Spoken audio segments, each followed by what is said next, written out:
আমার যেহেতু ভাই নাই তো কখনো ফুপু হব এই জিনিসটা তো আমার লাইফে ছিল না। নববর্ষ খুব ভালো কাটলো, আর এই যে এই নাটকের থ্রুতে আমি বলবো যে অনেক ভালো সময় পার করছি। চমৎকার একটা রিয়াকশন মানুষের কাছ থেকে পাচ্ছি, ভালোবাসা পাচ্ছি, তো সবকিছু মিলে অনেক ভালো আছি। না, সেটা আমি ক্যামেরায় আজকেই ওটাই বললাম যে আমার কাছে মনে হয়েছিল যে আজকে ওইটা বলা হয়নি যে আমার যেহেতু ভাই নাই তো কখনো ফুপু হব এই জিনিসটা তো আমার লাইফে ছিল না। যে ফুপু মানে আমি কখনোই ফুপু হব না, আসলে বিষয়টা এরকমই ছিল। তো সেখানে যখন এই যে ক্যারেক্টারটা মানে এত বেশি মানুষ এখন জাতীয় ফুপু বলে, তো এটা আমার কাছে মনে হলো যে এটা মনে হয় আল্লাহ আমাকে অন্যভাবে একটা গিফট দিল আর কি। আসলে এখন তো ওইভাবে খুব বেশি খেলা দেখা হয় না, আর আর্জেন্টিনায় সাপোর্ট করতাম সবসময় ফুটবলের মধ্যে। তো মেসি অনেক প্রিয় ফুটবলার ছিল, তার আগে রোনালদো ছিল। সো মেসি তো এবার খেলবে মনে হয় নাকি? হ্যাঁ, তো মেসি যদি খেলে, যতদিন খেলবে মেসি পছন্দের থাকবে। তারপরে যদি অন্য নতুন কেউ আবার তৈরি হয়, হয়তো তার ভালো লাগা যদি তৈরি হয় তার প্রতি, তাহলে তার কথাই বলবো। এখন আসলে খুব বেশি আর নিয়মিত দেখা হয় না, কারণ হচ্ছে প্রফেশনাল ব্যস্ততা আছে, পাশাপাশি বাসার ফ্যামিলির ব্যস্ততা থাকে। সো ওইভাবে আগের মতো তো রিল্যাক্স হয়ে আসলে ওইভাবে আর দেখা হয় না। তবে ওয়ার্ল্ড কাপের সময় দেখা হয়।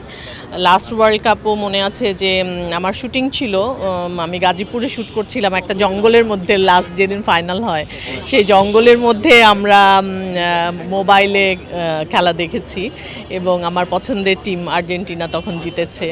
তো ওইটা একটা অন্যরকম অভিজ্ঞতা ছিল। মানে লাস্ট বলতে অনেক বছরই তো আর্জেন্টিনা জিতছিল না, তখন আমাদের এক ধরনের মনে হচ্ছিল যে আসলে হয়তো আর আর্জেন্টিনার ব্যাড লাক, কারণ হচ্ছে জিতি করে ফাইনাল পর্যন্তও যাচ্ছে বা সেমিফাইনালে যাচ্ছে, তারপরে জিতছে না, এরকম কিন্তু বেশ কয়েকটা বছর হচ্ছিল। তো মনে হচ্ছিল যে আসলে এটা ব্যাড লাক ছাড়া আর কিছুই না, হয়তো এবারও এরকম কিছু হবে। পরে ফাইনালি যখন জিতে গেল তখন মনে হয়েছিল ওফ আলহামদুলিল্লাহ, যে একটা ব্রেক হলো, যে আর্জেন্টিনা আবারও জিতলো, এটা অনেক বড় ব্যাপার মনে হয়েছে। বাংলাদেশের খেলাই দেখেছি নর্মালি, স্টেডিয়ামে বেশ কয়েকবার দেখেছি আমি, হয়তো 8-10 বার হবে। লাস্ট দেখেছি সেটা অনেক দিন হবে, মিরপুর স্টেডিয়ামে লাস্ট দেখেছিলাম। বাচ্চারা পছন্দ করে, ওরা দেখতে চায়।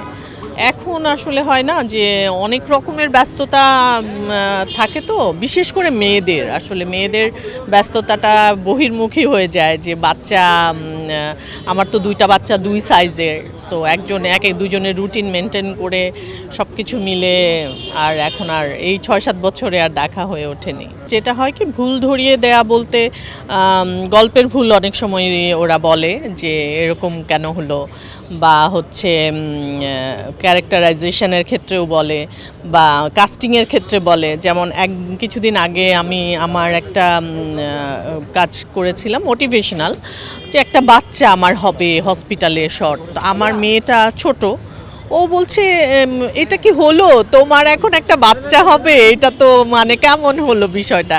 তো তখন আমার মনে হলো যে এত ছোট একটা বাচ্চা, ও এটা রিয়ালাইজ করছে যে আসলে 40+ একটা মানুষের বাচ্চা হচ্ছে, এটা আনইউজুয়াল আসলে। কিন্তু যে ডিরেক্টররা কাস্ট করছে তাদের আসলে এই জিনিসগুলো অনেক ভাবা উচিত। আমার কাছে মনে হয় যে পারফেক্টলি এই অনুযায়ী যে কাস্টিংটা করা উচিত, এটা আমার তখন মনে হলো যে না, আসলেই এটা অনেক সিনসিয়ারলি কাজটা করা উচিত।